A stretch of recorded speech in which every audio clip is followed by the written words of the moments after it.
Waalaikumsalam. Coba Boneka sehat. Gimana Boneka, apa kabar? Alhamdulillah sehat Ibu. Ya. Ibu bagaimana? Alhamdulillah sehat juga. Gimana proses PPG-nya lancar? Alhamdulillah lancar Bu. Ya. Ini Bu, tujuan saya jumpai Ibu hari ini, kami ada tugas untuk mewawancarai 2 sampai 3 kepala sekolah. Di sini kami mau belajar Bu ya, mengetahui bagaimana kepala sekolah itu mengambil sebuah keputusan dalam dilema. Ya. Yang mungkin yang pertama yang ingin saya tanyakan Ibu, selama ini bagaimana Ibu dapat mengidentifikasi kasus-kasus yang merupakan dilema etika atau gundukan moral Ibu? Yang pertama sekali sering kita lihat di sekolah kita ya, yang pertama sekali masalah dilema kehadiran siswa. Kehadiran siswa itu sangat-sangat sangat-sangat pusing kita mikirnya. Jadi kita harus mencari sebuah solusi gimana sih caranya supaya mereka itu terbiasa untuk datang lebih cepat ke sekolah. Yang kedua, dilemanya mungkin pemahaman orang tua yang masih sangat-sangat rendah di lingkungan kita, karena orang tua itu masih merasa cuek terhadap kehadiran siswanya, terhadap anaknya. Kadang-kadang anaknya telah bangun Bu, nggak mau dibangunin. Jadi anak-anak itu sering dimanjain di rumahnya. Itu dilemanya. Yang ketiga dilema yang sangat itu adalah bagaimana sih cara atau ibu sendiri ya untuk menanamkan kebiasaan kepada orang tuanya supaya anaknya itu mampu dihadirkan lebih cepat. Nah, itu dilema. Lain insya Allah kita nggak ada masalah. Ya. Mungkin pertanyaan yang kedua Bu, selama ini bagaimana Ibu menjalankan pengambilan keputusan di sekolah Ibu, terutama untuk kasus-kasus di mana ada 2 kepentingan yang sama-sama benar atau sama-sama mengandung nilai kebajikan Bu, sama-sama penting ini Bu? Ya, memang gimana ya kita bilang, kalau kita melihat segi-segi itu, pertama sekali saya melihatnya mengkoreksinya kehadiran siswa itu melalui guru kelas. Nah, ketika kita dapatkan sebuah kasus atau beberapa kasus atau beberapa macam model kasus, kita dapatkan, kita kumpulkan dulu, kita tanya dulu ke wali kelasnya, kenapa Bu anaknya bisa telat seperti ini, kenapa Bu anaknya bisa begini. Jadi karena yang lebih dekat dengan siswa itu adalah gurunya, wali kelasnya. Jadi saya harus menanyakan akibatnya sama guru wali kelasnya. Jadi setelah mereka menjelaskan sebab akibatnya dan melihat latar belakang anak, kemudian baru kita menindaklanjuti secara kekeluargaan. Kita panggil orang tuanya. Ketika kita panggil orang tuanya, ada yang mengatakan ini begini Bu caranya, ini begini Bu caranya. Jadi ketika kita punya masalah atau punya gagasan yang sama-sama menguntungkan kita dan menguntungkan mereka, otomatis kita mengambil keputusan yang paling di atas. Karena di antara yang baik itu pasti ada yang terbaik, ya kan? Nah, ya, ada masalah yang mudah, memang ada yang masalah yang lebih agak mudah gitu. Tapi kita harus mempertimbangkan dan melihat. Nah, cara ini bagus, kita pertimbangkan dulu. Oh, cara seperti bagus juga. Jadi sama-sama kita satukan, kemudian baru kita ambil keputusan. Berarti kerjasama antara wali kelas dengan kepala sekolah sangat penting Bu ya? Iya. Nah, lalu Bu, yang pertanyaan ketiga, langkah-langkah atau prosedur seperti apa yang bisa Ibu lakukan selama ini, yang sudah Ibu lakukan? Yang sudah saya lakukan, pertama sekali karena kita ini masih anak-anak ya, masih butuh arahan, bimbingan, dan kita juga harus bisa memberikan satu contoh yang konkret. Nah, jadi kalau datang cepat hasilnya begini, kalau datang telat hasilnya begini. Jadi dari hasil itu kita bisa memperlihatkan kepada anak. Nah, kalau cepat datang kita kan enak bermain, kita bisa bercanda dengan teman-teman, sempat kita jajan. Kalau telat, yang pertama sekali rugi anak juga. Kenapa? Pelajaran sudah tinggal sedikit, kemudian kita nggak sempat bermain dengan anak-anak karena kita memang ini yang kita hadapi anak-anak. Nah, jadi seperti itu kita jelaskan. Kemudian kita juga bukan hanya di sekolah, orang tuanya juga kita panggil ya. Kita panggil orang tuanya, kita jelaskan kepada orang tuanya. Alhamdulillah orang Jadi orang tuanya mengatakan, Bu, anak saya malas ngomong, itu jangan lagi. Coba hari ini begini, besok begini. Jadi harus ada perubahan sehingga contoh yang kita berikan masuknya juga ke anak, ke otaknya anak. Jadi secara logika, oh betul seperti mama bilang. Jadi orang tua juga harus memberi aplaus kepada anaknya. Nah, harus memuji anaknya. Dan juga saya selaku kepala sekolah juga begitu. Jadi setelah berhasil kami lakukan itu, alhamdulillah, kalau sekarang ya udah anak-anak pada umumnya ada lebih cepat datang, kemudian dia ada paham bahwa kita kelak itu bukan di sekolah, bukan kita tapi di diri. Itu cuman prosesnya itu agak lama, Bu, maklum anak-anak ya. Nah, seperti itu, Bu. Seperti di antara kepala sekolah dengan guru, berarti kerjasama antara kepala sekolah dengan wali murid juga perlu, Bu, ya? perlu sekali, bahkan langsung dengan orang tua yang bisa kita. Terus yang keempatnya, Bu, hal-hal apa saja yang selama ini Ibu anggap efektif dalam pengambilan keputusan pada kasus-kasus dilema etika? Yang lebih efektif itu yang pertama sekali kita undang dulu semua wali murid berkelasnya, kita atur jadwalnya. Kemudian maklumlah kita di pedesaan, kadang-kadang orang tuanya nggak datang. Ketika orang tuanya nggak datang, kita terus-terusan menghubungi. Itu efektif karena kalau langsung dengan anak kurang efektif ya. Jadi kita panggil orang tuanya ke secara individu, secara pribadi, kita ngomong langsung. Dan ketika kita ngomong juga anaknya kita ikut sertakan. Jadi mamanya nanti dia bisa menjelaskan ruginya di mana, bahwa mama ini sangat sayang kepada anaknya. Ini terbukti, bahkan ada mamanya menangis sehingga anaknya, "Ma, jangan nangis, mama, adik tidak lagi seperti itu." Jadi yang saya ketemukan begitu sekarang. Jadi banyak sekali kasus-kasus anak nakal, begitu juga saya hubungi langsung orang tuanya, anak yang tidak sekolah seperti yang memang dilema kita pada saat ini. Kemudian ada juga anak yang tidak sekolah juga ada, kita dulu ya. Begitu cara kita tanganinya. Kita tetap pendekatannya melalui orang tua dan juga dengan anaknya langsung bersamaan, tidak terpisah-pisah. Kalau terpisah-pisah bahasanya itu kurang fair gitu ya, kurang mantap. Jadi mereka langsung melihat dan langsung mendengar mamanya dan juga mendengar dari saya bahwa anak nanti kita akan bersangkutnya seperti ini. Jadi mamanya juga mengatakan seperti itu. Jadi antara orang tua dengan saya sama-sama memberi sebuah masukan yang betul-betul masuk ke logikanya anak seperti itu. Berarti antara kepala sekolah dan guru juga melibatkan langsung ya, ya. Langsung. Nggak boleh melalui telepon, nggak boleh melalui WA. Nah, langsung aja, langsung ya gitu. Nah, terus selanjutnya Bu, hal-hal apa saja yang selama ini merupakan tantangan dalam pengambilan keputusan pada kasus dilema?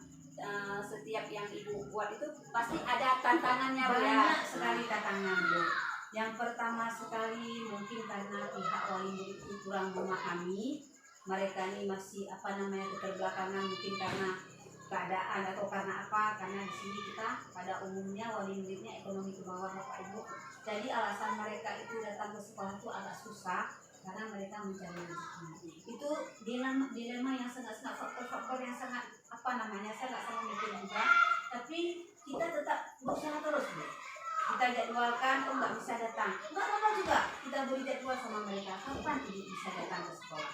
Jadi walaupun kadang di saat itu kita harus entah kerjaan apa, saya Bu ya tetap meladeni dulu mereka yang sanggup datang ke sekolah. Memang itu susah sekali, Bu, kita hadirkan orang tua ke sini karena orang tua ini kali-kali mencari rezeki dan mereka mengatakan bahwa Bu, anak saya sudah saya sekolahkan di sini, otomatis semua urusan ibu. Jadi mereka itu rasanya kok anak udah disekolahkan bebannya sudah hilang dari orang itu. Tapi kita tetap berusaha, Bu.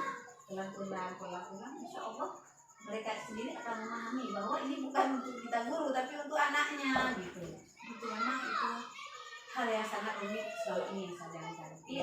Mungkin akibat kesabaran kita, akibat kita tanamkan terus menerus pemahaman yang baik, insya Allah mereka itu akhirnya terbuka kembali. Nah seperti itu tuh.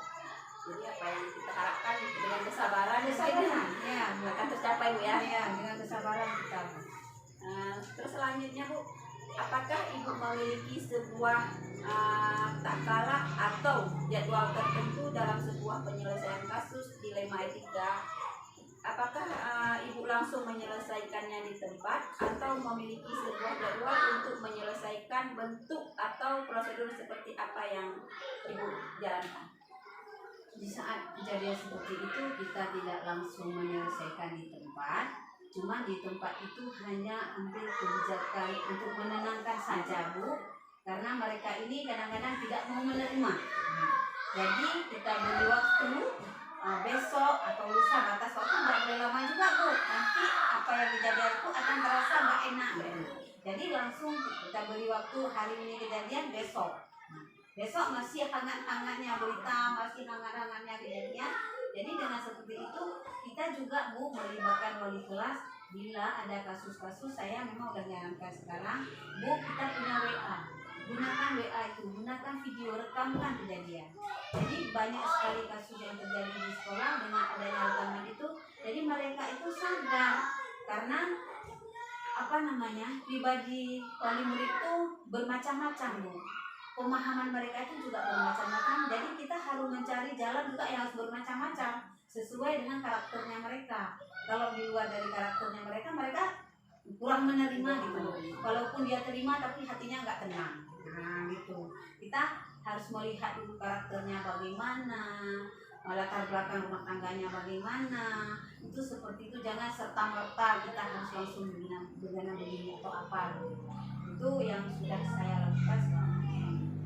Jadi pendekatan secara lemah lembut, pendekatan secara terbuka gitu. Selanjutnya, Bu, adakah seseorang atau faktor-faktor apa yang selama ini mempermudah atau membantu Ibu dalam pengambilan keputusan dalam kasus-kasus dilema etika? Itu, Bu, sebenarnya karena mungkin ya faktor usia saya dan juga masa kerja saya yang sudah lama, kasus-kasus seperti itu nggak tabu lagi bagi kami. Bahkan kalau kasus hanya semacam anak terlambat, berat kecil-kecil itu sudah hal biasa. Tapi pernah juga saya mengalami kasus kebakaran sekolah, Bu.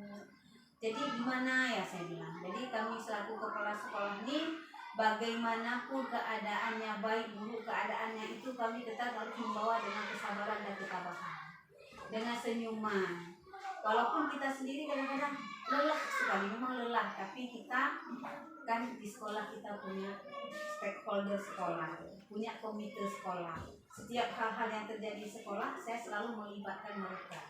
Tidak saya selesaikan sendiri, karena saya pikir kalau yang kecil bisa lah kita selesaikan sendiri. Kalau udah terlalu besar, kita otomatis melibatkan kepada komite sekolah. Alhamdulillah komite sekolah kita sendiri sangat aktif dalam memperhatikan sekolah. Jadi aman untuk saat ini. Ke depan insya Allah kita minta itu, dan kita juga selaku kepala sekolah selalu berdoa yang terbaik. Yang terbaik kita serahkan kepada Allah, kita minta jalan yang terbaik. Bukan hanya kepada komite kita minta jalan, tapi kepada pengawas juga, kepada dinas pendidikan juga. Kalau misalnya di sekolah saya sudah tidak mampu lagi atau komite mampu, saya langsung dengan pengawas binaan saya. Kemudian juga dengan pengawas binaan langsung terjun ke lapangan, langsung melihat kasus-kasus yang memang sudah sangat parah. Tapi ketika pengawas tidak sanggup lagi, otomatis naik ke jenjang lebih tinggi, ke dinasnya. Nah itu alhamdulillah pada kasus-kasus seperti itu sampai hari ini tidak sampai kepada pengawas dan juga tidak sampai kepada dinas, karena kita bisa menyelesaikan secara kekeluargaan di sekolah bersama dengan komite. Ya alhamdulillah Berarti kerjasama di sekolah ini sangat baik, Bu, ya, antara komite dengan wali kelas. Berarti semua warga sekolah bekerja sama untuk memajukan pendidikan. Iya begitu. Ya.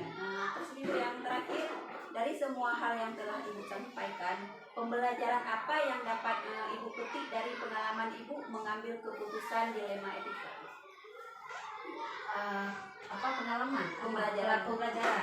Pembelajaran yang bisa saya petik yang pertama sekali adalah komunikasi. Komunikasi dengan guru, dengan pihak komite sekolah, dengan pihak wali murid itu sangat-sangat penting. Kemudian kita harus sering-sering mensosialisasikan tentang etika, tentang aturan-aturan sekolah Kemudian kita juga mensosialisasikan sanksi apa sih yang akan diberikan ketika mereka melanggar sebuah aturan seperti itu. Jadi saya mengambil hak tersebut, kenapa? Karena saya rasakan itu sangat-sangat bermanfaat, terutama buat saya sendiri, dan juga merupakan satu pengalaman yang sangat-sangat baik, yang sangat-sangat bagus yang saya rasakan selama ini. Karena hasil daripada itu yang saya dapatkan hasilnya juga baik. Hasilnya baik, kita tidak menyakiti seseorang. Jadi pengalaman seperti itu selalu saya bawa kemanapun saya pergi. Masalah apapun yang saya hadapi, pengalaman itu yang saya bawa, karena pengalaman itu guru sangat penting bagi saya. Nah itu seperti itu yang saya jalankan. Walaupun saya sudah pindah beberapa sekolah, seperti itu saya jalankan. Yang pertama saya harus sabar, saya tetap tegar, dengan senyuman saya selalu senyum, walaupun kadang-kadang otak kita ini dulu, tapi itulah memang harus kita bawa kesabaran untuk hidup. Baiklah Ibu, menurut saya luar biasa sekali Ibu hari ini Ibu ya, pertemuan kita.